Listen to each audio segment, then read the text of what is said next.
Bakary Samb, bonjour. Bonjour. Dans votre enquête très fouillée, près de 300 interviews étalées sur plus d'un an, vous dites que le chômage des jeunes est un facteur essentiel. Un responsable associatif de Djougou vous dit, pour avoir du travail, il faut connaître quelqu'un qui est proche du pouvoir, sinon on n'en trouve pas. Oui, des jeunes des communautés qui ont participé à l'étude perçoivent donc de ce point de vue la radicalisation et l'extrémisme violent comme un refuge pour faire face aux différents problèmes sociopolitiques, socio-économiques. On voit notamment dans la Donga comment les groupes extrémistes violents arrivent à instrumentaliser ces griefs, notamment les questions d'injustice, d'inégalité. Par exemple, ce jeune qui nous aborde en disant est-ce qu'on pourrait l'aider à entrer dans un groupe extrémiste violent parce que ça fait des années qu'il essaie d'entrer dans l'armée, mais ne connaissant personne, appartenant à une certaine ethnie, il se sent exclu. Et donc, pour lui, il voit dans ces groupes-là un refuge pour justement lutter contre ces griefs et sortir de la marginalisation. Il voit même cela comme une revanche sociale, vous dit ce jeune. Il voit cela comme une revanche sociale parce que pour lui, l'État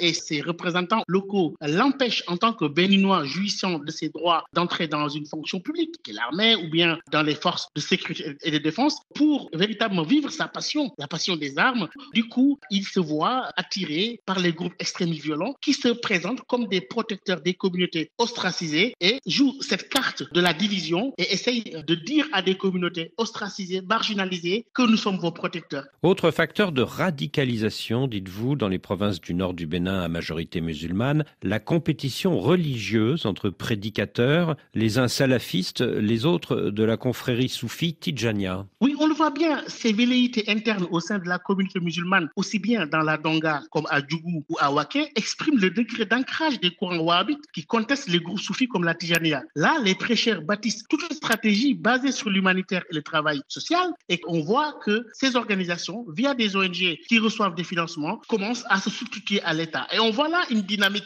qu'on a connue dans le Sahel dans les années 70 et qui commence à devenir une véritable réalité dans le nord du Bénin. Et il y a ce témoignage qui nous a été fait au sujet de la stratégie de ces ONG pour combler le vide. La personne nous dit carrément que ce sont des pays du Golfe qui, à travers des projets, font des dons d'infrastructures aux villages et aux communes. Aujourd'hui, dans le département, nous avons des centaines de forages d'eau, des puits, etc. Bref, une stratégie de remplacement de l'État et en même temps une stratégie double basée sur, d'une part, la dawa, la prédication, et de l'autre côté, la irasa, le secours humanitaire, de sorte qu'aujourd'hui, il y a une compétition des courants religieux, une lutte entre ces courants religieux, notamment le salafisme wahhabite et la Tidjania, qui aujourd'hui est menacée par cette offensive de la dawa. Et dans certains villages, vous dites que les djihadistes n'hésitent pas à saisir les téléphones des habitants pour supprimer les vidéos qu'ils considèrent comme haram, c'est-à-dire impies. Est-ce à dire qu'il y a des zones où les djihadistes circulent en toute liberté et font la loi? Nous avons été très surpris par ce témoignage à Natitengu, dans le département de l'Atakora,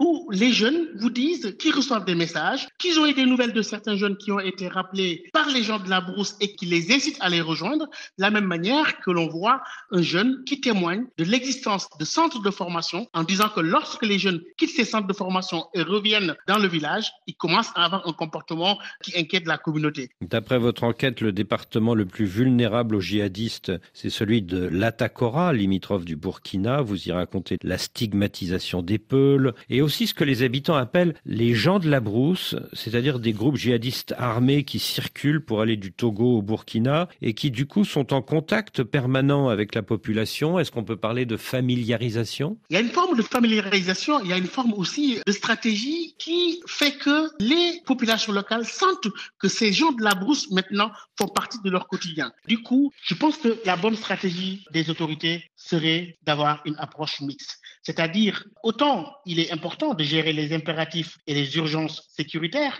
au regard de la menace, mais aussi avoir une approche basée sur le renforcement de la résilience des communautés, sortir du tout sécuritaire, expérimenter les stratégies endogènes basées sur la culture du dialogue, sur la culture de la médiation.